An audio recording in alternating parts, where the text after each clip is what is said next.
अस्सलामुअलैकुम दोस्तों, आज मैं इस लेक्चर में आप सबको टोटोलॉजी, कॉन्ट्राडिक्शन, कॉन्टीजेंसी और सेटिस्फाइबिलिटी तफसील से समझाऊंगा ताकि आपको मुकम्मल समझ आए। तो जैसा कि हमने बात की कि टोटोलॉजी एक ऐसी कंपाउंड प्रोपोजिशन होती है इसका रिजल्ट हमेशा ट्रू आता है। तो ये बात कर लीजिए और मैंने आपको एग्जांपल भी दी थी जैसा कि इसका रिजल्ट निकलता है। तो ये भी देख लेते हैं कि वाकई में ये ट्रू है या नहीं। तो देखिए ये क्या करता है, पी और नॉट पी करता है। तो मैंने एक दफ़ा पी लिखा और फिर एक दफ़ा नॉट पी लिखा। तो पी जाहिर बात है एक वेरिएबल है, फिर टोटल 2 पॉसिबिलिटीज होगी, मीन्स के 2 की पावर 1 या ट्रू होगा पी या फाल्स होगा। तो अगर पी ट्रू होगा तो नॉट पी जो है वो फाल्स होगा, और अगर पी फाल्स होगा तो नॉट पी जो है वो ट्रू होगा। अब इन दोनों को और करना है। तो और गेट जैसा कि आप जानते हैं कि और गेट की प्रॉपर्टी होती है कि अगर एक रो जो है उसमें से कोई एक भी ट्रू आ जाए, यानी कि कोई एक भी ट्रू हो तो उसका रिजल्ट जो होता है वो ट्रू होता है। इसी तरह नीचे भी। तो देखें इसकी जो आउटपुट में जितने भी रोज हैं यानी कि आउटपुट जो है वो ट्रू ही है। तो यानी कि हमेशा ट्रू आंसर रहता है पी और नॉट पी का। तो जब ऐसी कंपाउंड प्रोपोजिशन है जिसका रिजल्ट हमेशा ट्रू रहे तो फिर हम कहते हैं कि वो टोटोलॉजी है। अभी मजीद इसके मुतालिक क्वेश्चंस भी करेंगे आगे। कॉन्ट्राडिक्शन जो है वैसी स्टेटमेंट होती है जिसका रिजल्ट हमेशा फॉल्स रहता है। जैसा कि आप देखो ये जो है ये इसके लिए बेस्ट एग्जांपल है। तो पी एंड नॉट पी हो रहा है तो यहाँ पे सबसे पहले वो लिख लिया जिस तरह लिखा है, अभी ऊपर भी लिखा था। और जैसा कि आप जानते हैं कि अब इन दोनों के दरमियान जो है वो एंड गेट है, यानी एंड ऑपरेशन परफॉर्म हो रहा है। और इसका ट्रू हमेशा तभी आता है जब इसकी दोनों इनपुट्स जो है वो ट्रू हो। तो यहाँ पे देखे तो कोई भी इनपुट ट्रू नहीं है, तो मीन्स के यहाँ पे भी फॉल्स आएगा, और यहाँ पे भी देखे दोनों ट्रू नहीं है तो फिर यहाँ पे भी आंसर फॉल्स आएगा। तो ट्रू तभी होता है जब दोनों इनपुट्स ट्रू हों। तो आप इसका आउटपुट टेबल देखें, हमेशा आंसर क्या आ रहा है, फॉल्स आ रहा है। तो फिर हम कहेंगे कि ये जो है ये कॉन्ट्राडिक्शन की एग्जांपल है। आगे जाए कॉन्टीजेंसी। कॉन्टीजेंसी जो है वो ऐसी कंपाउंड प्रोपोजिशन होती है जिसमें आंसर कभी ट्रू आ रहा होता है तो कभी फॉल्स आ रहा होता है। यानी कि जरूरी नहीं है कि सारे ट्रू हों या सारी फॉल्स हो, ट्रू भी हो सकते हैं फॉल्स भी हो सकते हैं, दोनों होंगे। तो जब ऐसी हो तो फिर हम कहेंगे ये कॉन्टीजेंसी होती है। तो इसकी एग्जांपल है यहाँ पे पी एंड क्यू। इसकी और भी बहुत से एग्जांपल्स हैं। अब आगे समझते हैं सेटिस्फाइबिलिटी। सेटिस्फाइबिलिटी ऐसी कंपाउंड प्रोपोजिशन होती है जिसकी आउटपुट जो है उसमें से कोई एक यानी कम से कम वन आउटपुट जो है वो उसकी ट्रू होनी चाहिए। जैसा कि पी एंड क्यू, पी और क्यू, पी इम्प्लाइज क्यू, और इसके अलावा भी और इसकी बहुत सी एग्जांपल। तो भी आपको और बेहतर समझ आएगी, मैं आपको इसकी एग्जांपल के जरिए समझाता हूँ। जैसा कि अगर आप पी एंड क्यू के ट्रूथ टेबल में देखें तो इसकी आउटपुट जो है कम से कम इसकी कोई एक आउटपुट जो है वो ट्रू तो है ना, कम से कम वन है।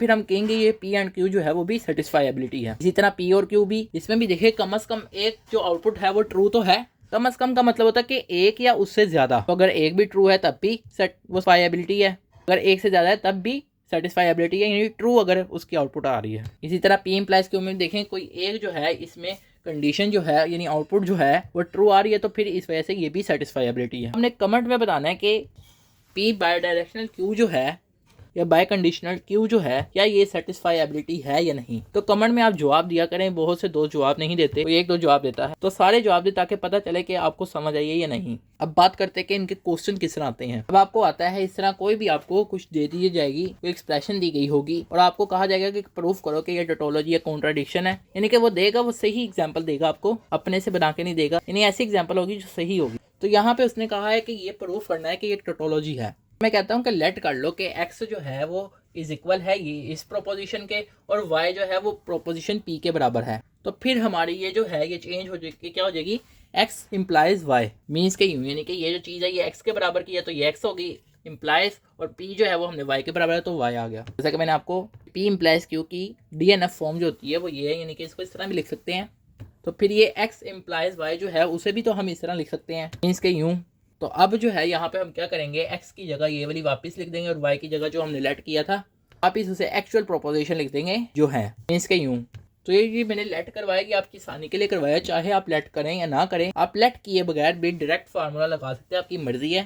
सिर्फ आपको आसान वे से समझाने के लिए मैंने लेट किया है। जैसा कि बाहर जो है वो नोट गेट लगा हुआ है तो इट मीन्स कि अब आप जानते हैं कि जब बाहर नोट गेट लगा हो ब्रैकेट के, तो फिर जब हम उसे खोलते हैं, ओपन करते हैं, तो वो डी मॉर्गन्स लॉ के जरिए करते हैं। तो इस वजह से अब नेक्स्ट लाइन में डी मॉर्गन्स लॉ लगेगा। जैसा कि आप जानते हैं जब नोट गेट लगता है तो अंदर जो भी होती है प्रोपोजिशन वो चेंज हो जाती है, यानी जिस तरह ये पी है ये नोट पी हो जाएगा, एंड है तो और हो जाएगा, क्यू जो है वो नोट क्यू हो जाएगा। अब यहाँ तक हो गया। अब उसके बाद जैसा कि आप जानते हैं यहाँ पर ये जो ऑपरेशन जो हो रहा है यानी ऑपरेटर जो है वो सेम है। तो जब ऑपरेटर सेम हो तो फिर हम एसोसिएटिव लॉ लगा। तो अब एसोसिएटिव लॉ में क्या होता है कि जो ब्रैकेट्स वगैरह होती हैं वो चेंज हो जाती हैं, यानी हम प्रोपोजिशन जो है उसको आपस में चेंज कर देते हैं ब्रैकेट के अंदर, यानी प्रोपोजिशंस के ट्रांसफर हो जाते हैं आगे पीछे। तो यहाँ पर हो गया नीचे। उसके बाद आगे जो है वो निगेशन लॉ लग रहा है, या सिंपल आप डीएलडी वाली ट्रांसलेशन कर ले, इसकी जगह नोट पी प्लस आएगा, इसकी जगह पी आएगा, तो वो इक्वल होता है जैसा कि आप जानते हैं 1 के यानी ट्रू के। तो मीन्स कि ये जो है वो ट्रू हो जाएगा, यानी ये वाली ब्रैकेट जो है इतना हिस्सा ट्रू हो जाएगा। तो आगे डोमिनेशन ला लग रहा है, मीन्स कि यानी कि जो भी प्रोपोजिशन है वो डोनेट हो जाती है या डोमिनेट हो जाती है या रिमूव हो जाती है।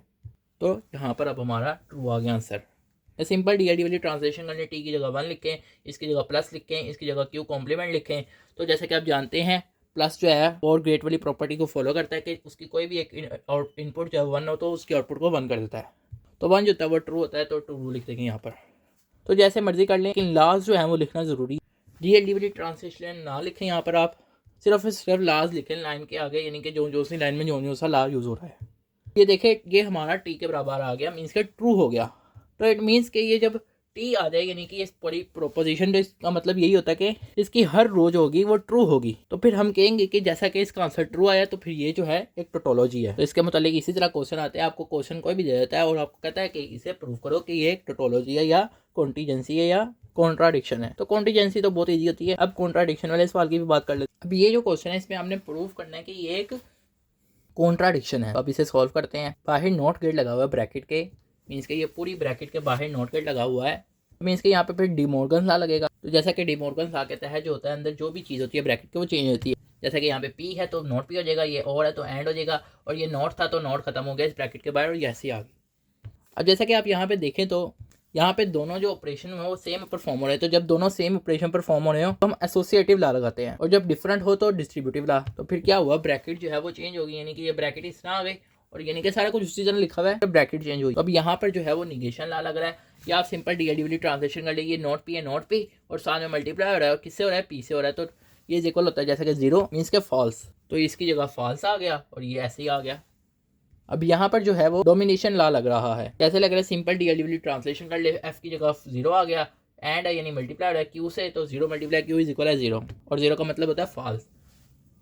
डोमिनेशन लॉ का मतलब ये होता है कि हमारी जो प्रोपोजिशन हो जाती है वो रिमूव हो जाती है, यानी क्यू है तो क्यू रिमूव हो गया, आंसर फॉल्स आ गया। तो अब देखें इस फॉल्स का मतलब ही यही है कि इसकी हर आउटपुट जो होगी, हर रो में जो आउटपुट आएगी वो फॉल्स ही आएगी। तो फिर जैसा कि फॉल्स आ रही है तो हम कहेंगे ये कॉन्ट्राडिक्शन है, hence proved it is contradiction. I hope कि आपको ये लेक्चर समझ आया होगा। आप सब दोस्तों का लेक्चर सुनने का शुक्रिया, और इसके साथ साथ आप सब अपने दोस्तों के साथ भी ये लेक्चर शेयर किया करें जो ये सब्जेक्ट पढ़ रहे हैं, मीन्स के जो डिस्क्रीट स्ट्रक्चर या डिस्क्रीट मैथ पढ़ रहे हैं, दोनों का मतलब एक ही है।